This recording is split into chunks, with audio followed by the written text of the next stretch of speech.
महादेवी वर्मा गिल्लू। अरे बच्चों, इसके अभ्यास प्रश्न पर हम चर्चा कर लेते हैं। कुछ बच्चों ने कहा था कि सर आप दूसरी किताब से पढ़ा रहे हैं, उस किताब में प्रश्न नहीं मिल रहा है। तो ये देखिए, प्रश्न मिल रहा है कि नहीं मिल रहा है इसको छोड़िए, ठीक है। आपकी किताब में जो प्रश्न दिया गया है उस प्रश्न को हल करिए, जो प्रश्न समझ नहीं आता है उसको आप पूछ सकते हैं, ठीक है। कि किताब में आपके प्रश्न नहीं, वर्ड टू वर्ड आप मिलाने का प्रयास मत करिए कि वर्ड टू वर्ड आपका मिले, ठीक है, ये कोई ज़रूरी नहीं है, ठीक है। निबंध जो है या कहानी जो है वो सब सेम टू सेम मिलेगा आपको, कविताएं सेम टू सेम मिलेगी, प्रश्न थोड़ा सा अलग हो सकते हैं। तो इन प्रश्नों पर आप ज़्यादा गौर न करिए, जो बताया जा रहा है उसको भी लिख लीजिए, जो आपकी किताब में प्रश्न पूछे गए हैं उसको भी आप हल करने का प्रयास करिए। अगर नहीं कर पाते हैं, नहीं पता चल पाता है, तो उसे आप पूछ सकते हैं। आप उसको हमारे व्हाट्सएप पे प्रश्न व्हाट्सएप कर दीजिए, हम उसका उत्तर बताने का प्रयास करेंगे, ठीक है। और जैसे पहला प्रश्न है, महादेवी के जी का जन्म कब और कहाँ हुआ था, ठीक है। तो महादेवी जी का जन्म आप जानते हैं, आपको हमने बताया था संवत 1964 का, नगर फर्रुखाबाद। महादेवी सी पुत्री पाए जब गोविंद प्रसाद, हेमरानी की सुता काव्य में जीवन का अवसान, पाया यामा पर 1200 रुपये का मंगला प्रसाद, ठीक है। तो इस तरह से आपको हमने एक बताया था पंक्तियाँ, तो उसमें ही आपको इनके जन्म और इनके कब और कहाँ हुआ था इसका पता चल जाता है कि जन्म 1964 विक्रमी संवत में, अगर उसको हम 57 घटाएंगे तो सन 1907 ईस्वी निकल के आएगा। 1907 ईस्वी में कहाँ हुआ था? फर्रुखाबाद में हुआ था। परिवार और शिक्षा पर प्रकाश डालिए, तो इनको जीवन परिचय और साहित्यिक परिचय में बताया गया है, आप उसको देख लीजिए। उस लेखिका, दूसरा प्रश्न है, उस लेखिका का नाम लिखिए जिसको आधुनिक युग की मीरा के नाम से जाना जाता है। तो आप इसका उत्तर जान गए होंगे कि आधुनिक मीरा के नाम से कौन जाना जाता है? बिल्कुल सही, महादेवी वर्मा।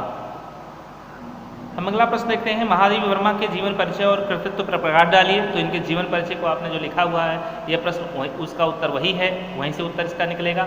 अगला प्रश्न है, महादेवी वर्मा की 2 रेखाचित्र कृतियों का उल्लेख करिए। तो हम बताएं, स्मृति की रेखाएं कह सकते हैं, एक क्या नाम है, पथ के साथी, स्मृति की रेखाएं, और एक जो आपने अभी पढ़ा गिल्लू, जिस पाठ से लिया गया है, मेरा परिवार। ये सब इनकी रेखाचित्र कृतियाँ हैं, रेखाचित्र में विधा में आती हैं। मेरा परिवार, स्मृति की रेखाएं, पथ के साथी, ठीक है, आप कोई भी लिख लीजिए।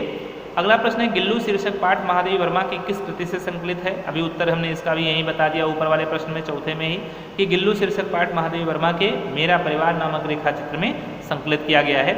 अगला है, गिल्लू पाठ के आधार पर महादेवी वर्मा की भाषा शैली की 2 प्रमुख विशेषताएं लिखी हैं। तो आप लिख सकते हैं कि महादेवी वर्मा की भाषा शुद्ध सरस खड़ी बोली है, ठीक है।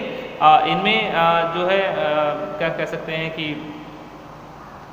इन्होंने आम जनमानस की भाषा का प्रयोग किया है, जो बहुत ही आसानी से ग्राह्य हो जाती है। तो इस तरह से 2-3 विशेषताएं आप बता सकते हैं। अगला है, महादेवी वर्मा की भाषा शैली की विशेषताएं लिखिए और उनके साहित्यिक अवदान को रेखांकित करिए।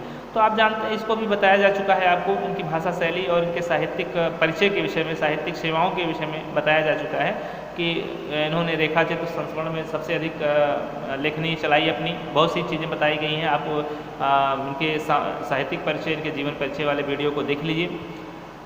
गद्य साहित्य में महादेवी वर्मा का स्थान स्पष्ट करिए। तो आप जानते हैं, आधुनिक काल के छायावाद के चतुष्टय में महादेवी वर्मा का एक प्रमुख स्थान माना जाता है, छायावादी कवियों में, जिनमें पंत प्रसाद निराला और चौथा महादेवी वर्मा ही मानी जाती हैं।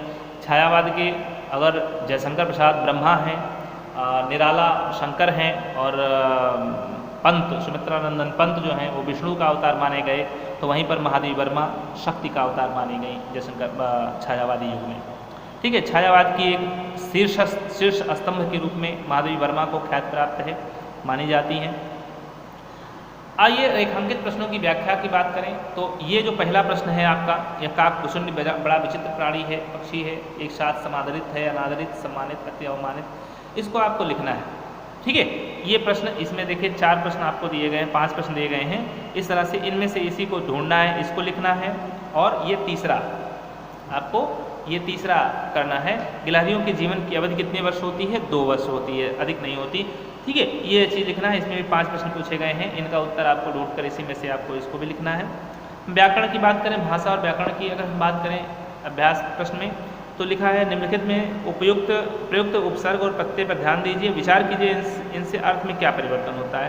तो आप परिभाषा, उपसर्ग और प्रत्यय को जानते हैं कि वे शब्दांश जो किसी शब्द के या किसी सर्ग के पहले जुड़कर उसका अर्थ परिवर्तन करते हैं, उपसर्ग कहलाते हैं, और ऐसे शब्दांश जो किसी शब्द या सर्ग के पश्चात यानी बाद में जुड़ते हैं और अर्थ परिवर्तन करते हैं, वो प्रत्यय कहलाते हैं, ठीक है।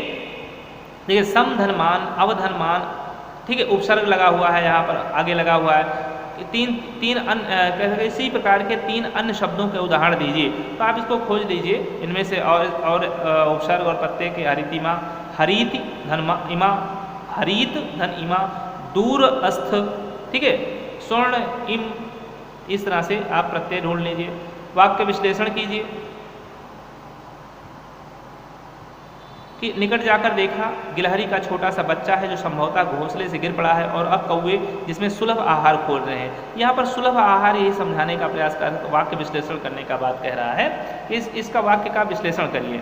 यानी कौवे जो थे उस छोटे से गिलहरी के बच्चे में अपना सुलभ माने आसानी से प्राप्त होने वाला आहार माने भोजन, यानी नर्म मांस खोज रहे थे। यानी उस छोटे से बच्चे, गिलहरी के बच्चे को वे खाना चाहते थे, उसके शरीर को, मांस को नोच लेना चाहते थे। यही वाक्य विश्लेषण है, ठीक है, इतना ही है। इस तरह से ये चैप्टर भी आपका समाप्त होता है महादेवी वर्मा का, जो मेरा परिवार से लिया गया था। शीर्षक इसका था गिल्लू, और ये चीज़ आप कॉपी में लिख डालेंगे, ठीक है। हम अगले वीडियो में अगले पार्ट की चर्चा करेंगे।